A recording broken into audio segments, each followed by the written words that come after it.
আচ্ছা, মুগ ডালের হালুয়া খেয়েছেন?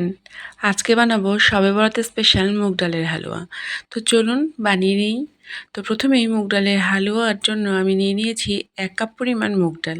আর এই মুগ ডালটা আমি খুব ভালোভাবে ধুয়ে নিয়েছি এবং পানিটা ঝরিয়ে নিয়েছি। এবং এরপরে আমি একটু এটা ভেজে নেব। তো ভেজে নেওয়ার পরেই কিন্তু আমি এটা ব্লেন্ডারে ব্লেন্ড করে নেব। আপনারা চাইলে এটা দুধ দিয়ে বা পানি দিয়ে সিদ্ধ করে তারপরে বেটে নিতে পারেন। তবে আমি একটু অন্য প্রসেসে করেছি, এটাতে টেস্টটা একটু ভালো লাগে খেতে। মুগ ডাল সেদ্ধ করে তারপর বেটে নিয়ে যখন আমরা এটার হালুয়া বানাবো সেটার টেস্ট একরকম হবে।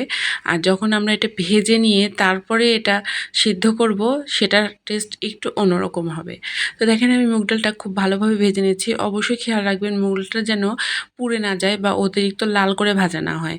তো আমার ভাজা হয়ে গিয়েছে আর এখন আমি দেখেন এটা গুঁড়াও করে নিয়েছি। আর এখন আমি একটি প্যানে দিয়ে দিচ্ছি ২ চামচ পরিমাণ খাঁটি গাওয়া ঘি।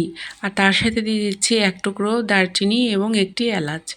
এবং একটু আমি ঘিটা গলিয়ে নিব এবং তারপরে আমি আমার ব্লেন্ড করে রাখা যে মুগ ডালটা আছে সেটা অ্যাড করে দিব এবং এটা খুব অল্প সময় ভাজবো। যেহেতু এটা আমি আগেই ভেজে নিয়েছি তাই এখন আর খুব বেশি ভাজার দরকার নেই। যে কোনো হালুয়া রান্নার সময় সবসময় খেয়াল রাখতে হবে হালুয়া রান্নার সময় যে আঁচটা সেটা যেন মাঝারি আঁচ হয় এবং অনবরত নাড়তে থাকতে হবে, তাহলে কিন্তু হালুয়াটা খেতে মজা হয়। আমার আজকের মুগ ডালের হালুয়ার জন্য আমি ১ কেজি পরিমাণ দুধ ব্যবহার করেছি। আমি সাধারণত যে কোনো হালুয়ায় রান্নার সময় যখন দুধ ব্যবহার করি দুধটা আগেই ভালোভাবে জাল করে নিই এবং তারপর হালুয়াতে অ্যাড করি। আমার আম্মুকে দেখতাম শবে বরাত উপলক্ষে যেমন রোজা রাখতেন, নামাজ পড়তেন, তেমনি কয়েক রকমের হালুয়া ও রুটি বানিয়ে সব আত্মীয়স্বজনদেরকে পাঠিয়ে দিতেন। এটাতে আমাদের সবার মধ্যে ভালোবাসার সম্পর্কটা দৃঢ় হয়। মুগ ডালটা আমি ভালোভাবে ভেজে নিয়েছি আর এখন এতে আমার জাল করে রাখা যে দুধটা সেটা অ্যাড করে দিচ্ছি। দুধ অ্যাড করার পরে অবশ্যই এটা অনবরত নাড়তে থাকতে হবে এবং খেয়াল রাখতে হবে যেন কোনোভাবেই নিচে লেগে না যায়। আমার কাছে হালুয়া মানেই ঘিয়ের দারুণ একটা স্মেল। হালুয়া রান্নার পরে বাড়িটা যখন ঘিয়ের গন্ধে করে তখন মনটা এমনিতেই ভালো হয়ে যায়।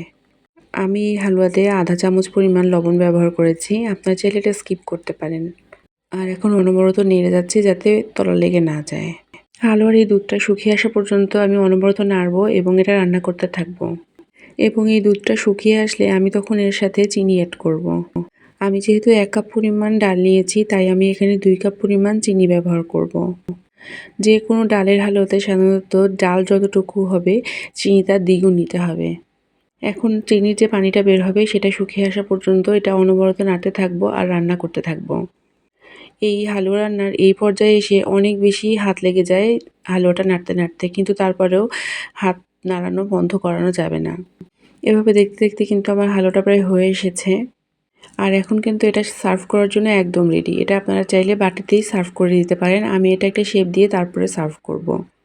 শবে বরাতে স্পেশাল মুগ ডাল হালুয়ার রেসিপিটা আপনাদের কেমন লাগলো আমাকে কমেন্টে জানাবেন। আর আপনারা কেউ বানিয়ে এর আগে খেয়েছেন কিনা সেটাও আমাকে কমেন্টে জানাবেন।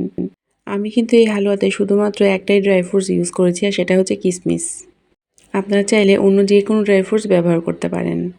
আমি এখন মুগ ডালের এই হালুয়াটা সার্ভ করব আর আপনারা আমার এই ভিডিওটা অবশ্যই শেয়ার করে টাইমলাইনে রেখে দিবেন।